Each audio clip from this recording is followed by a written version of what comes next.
All of his co-workers were gone. What could it mean? Stanley decided to go to the meeting room. It's bucket time.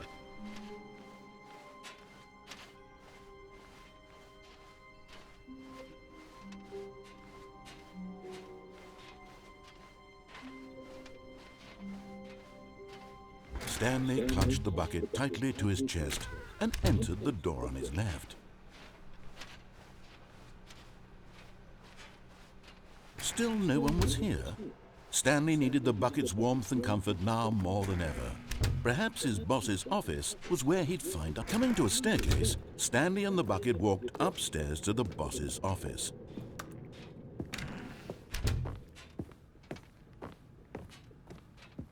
Stepping into his manager's office, Stanley was once again stunned to discover not an indication of any human life. Crushed by the weight of this revelation, but Stanley guessed the correct code by sheer luck. Was it that the bucket knew all along? Was the bucket guiding him? Yes, this is certainly the most logical explanation.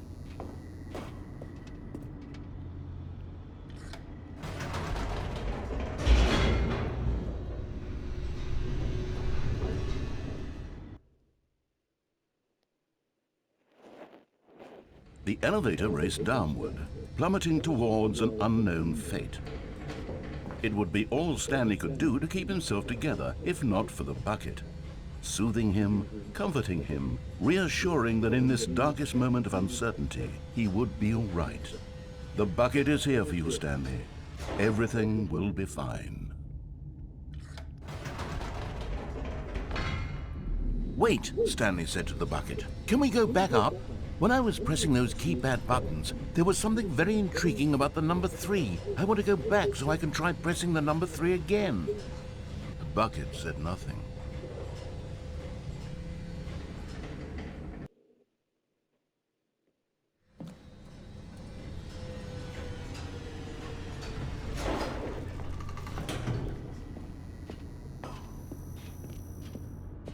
Here we are, said Stanley. Now I'm going to try out that number 3 button. He took the bucket over to the keypad and began absolutely... Wow, he said. The number 3 is such a special button. I'm having the time of my life. Stanley looked expectantly at the bucket, but the bucket remained silent. This was a shock to Stanley, who had always felt such a connection with the bucket. How was this not as exciting to the bucket as it was to him? Once Stanley had had enough of the number 3, he got back in the elevator.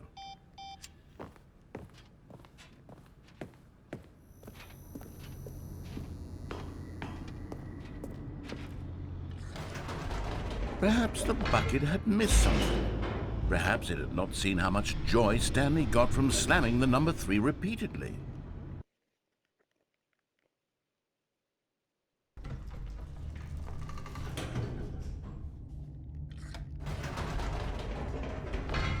No, said Stanley to the bucket.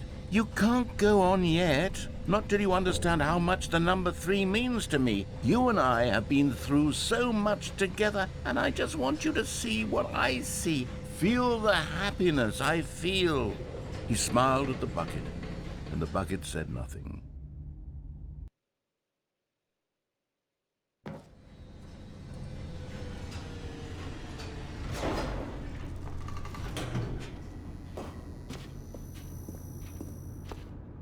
Here we go, said Stanley. This time I'll really show you. He ran to the number 3 and began to wail on it like a musician on a beloved instrument, weaving a concerto of truth and passion. He wielded the number 3 like a fine artist would wield a paintbrush. He told stories through the number 3, stories of his dreams and hopes and fears. And the whole time, he looked to his bucket for a reaction of some kind. Anything to let him know that the bucket appreciated what he was doing. The bucket conveyed absolutely nothing at all, only silence. Crushed by a wave of dejection, Stanley returned to the elevator.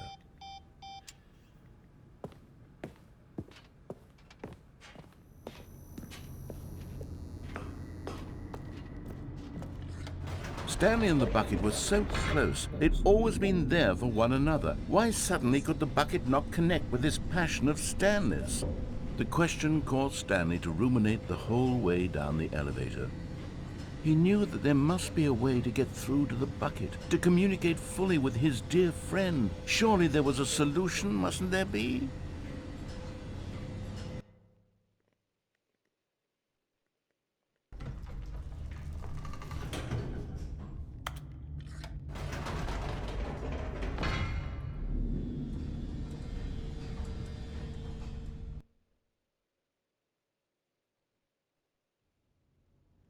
"Ah," said Stanley, "I know what to do. I know how to fully express this feeling in my heart." He decided right then and there that he would hold a press conference where he would speak to the public on all matters relating to pressing the number 3 over and over. He would elaborate fully on what the number 3 meant to him and why he felt so alive when pressing it. Then the bucket would be able to see his joy through the eyes of others.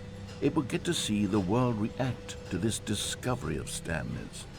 And it would be through the public eye that the bucket would finally understand Stanley's work.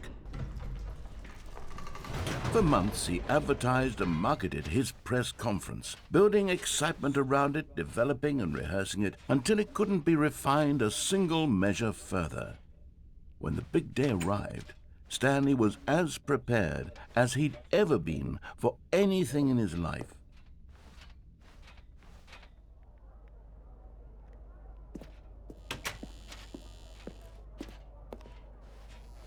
This was it. One last chance to win the bucket over. One opportunity to share a true connection with a loved one. There was no one here. Nobody had come to the press conference to hear Stanley speak, to listen to him talk about what it really means to press the number 3 on a keypad over and over. He was unloved, uninteresting, he was a failure, and in that moment Stanley knew that the bucket would never again take him seriously. There would be no connection, no deeper understanding. The bucket merely sat there in his arms, indifferent. And so it began that slowly, over many years, the two of them grew more and more distant.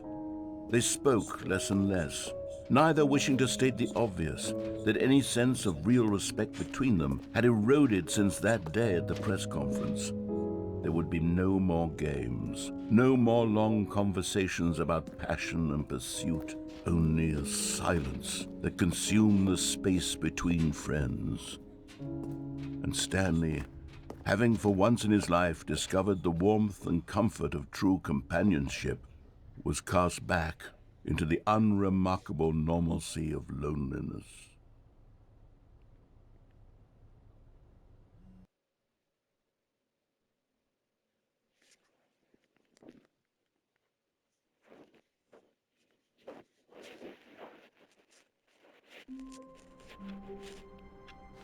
All of his co-workers were gone.